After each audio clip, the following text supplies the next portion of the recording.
que Bimster apporte au quotidien, en parlant de musique camerounaise en général et la musique dite urbaine en particulier, qui évolue à une très grande vitesse grâce, j'ai failli dire, à des ténors comme Malox pour faire un jeu de mots pourri, tu vois, grâce ou à des locomotives pour faire un autre jeu de mots comme Malox, qui évolue donc la musique à une vitesse grande. Est-ce qu'on peut dire que Bimster a un gros rôle dans l'évolution de cette musique urbaine? Si oui, à quelle proportion, Anissé?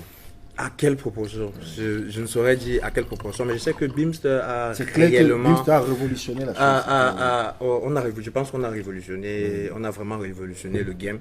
Déjà dans l'approche marketing, en un an et demi, les gars, quand je faisais le tour des émissions et tout, ce que les animateurs me disaient, c'est on a fermé les yeux et on a ouvert, on a vu Bimster devant nous, on ne sait pas ce qui s'est passé et tout. Et effectivement, c'est une approche innovante qu'on avait mis. C'est un petit truc qui a permis à Bimster de s'imposer? Qui a été mise sur pied. Le petit truc qui a permis à Bimster de s'imposer, je pense que c'est l'âme, le quartier. Le côté quartier, on a ramené... Tu n'as pas fait dans la sorcellerie? La proximité. C'est la proximité. Parler aux gens comme ils se parlent entre eux. Oui. Parler aux gens comme ils se parlent entre eux. Et c'est ce que nous on a baptisé chez Bimster le reval. Revalue de target. On s'est dit on va pas faire comme les autres. Et j'ai comme envie de dire un truc qui est important pour moi. Les gens m'ont souvent demandé en off. Beaucoup de personnes m'ont contacté pour me demander quelle école de commerce tu as fait pour avoir une stratégie pareille. Tu n'aimais pas l'école, il faut le dire. Tu t'es inspiré de qui, tu vois? C'est pas pour lancer mon bon petit site. Mais en fait, les gens, les gars, c'est bon, pas de bagarre. Mais je crois que je sais pas si c'était dans ton émission que je l'avais dit. Je me suis inspiré de deux personnes pour communiquer. Oui, tu me l'avais dit. Mais là, c'était à la radio. Je me suis inspiré de deux personnes pour communiquer.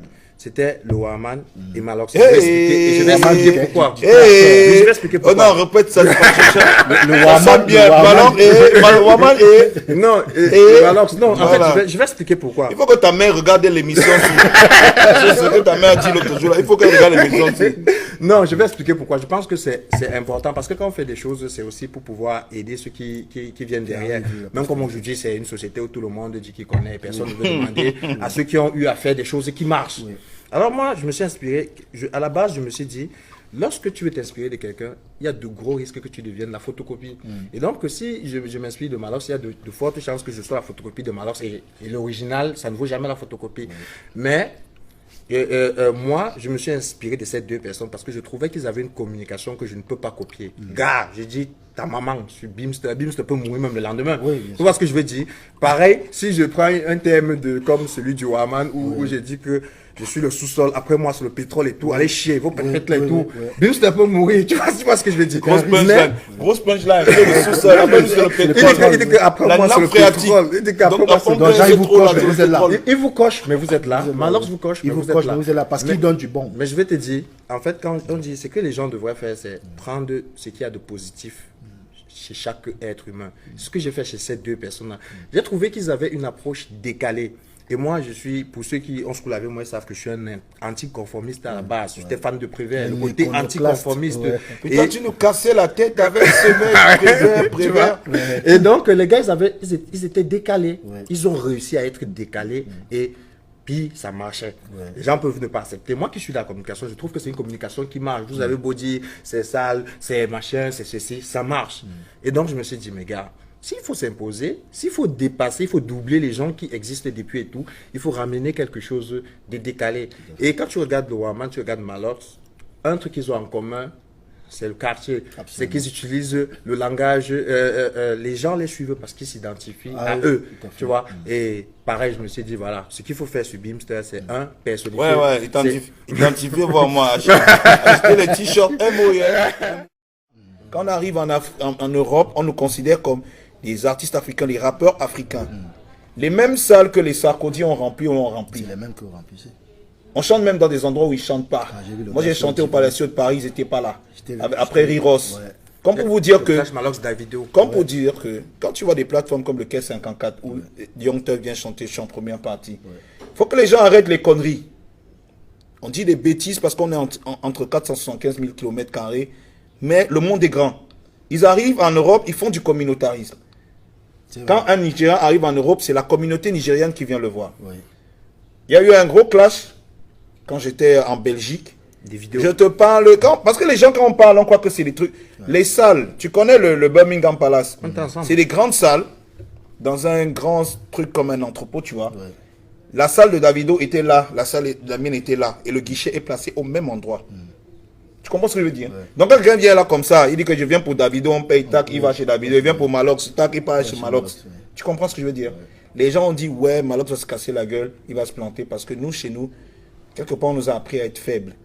Et c'est pour ça qu'il y a le mental organisation force, parce qu'on nous a appris à être faibles. Tout à fait. Et avec toute la mobilisation qu'il y a eu autour des influenceurs, là je parle du Warman, du Terre, je parle pas des pseudo-blogueurs qu'on a ici chez nous.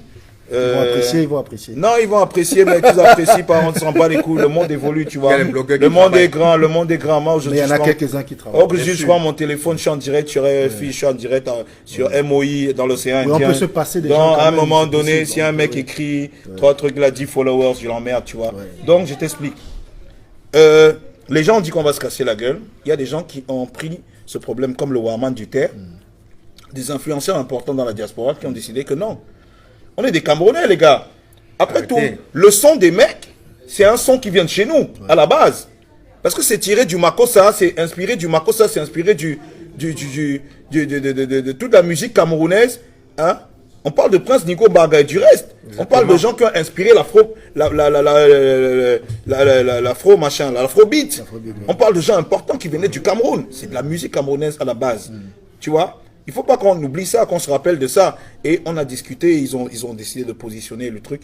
Et au final, la salle de Malox était pleine. À la fin, les gens ont eu honte de montrer les images de Davido. Ouais. Parce que les gens n'avaient pas cru. Beaucoup de gens n'avaient pas cru.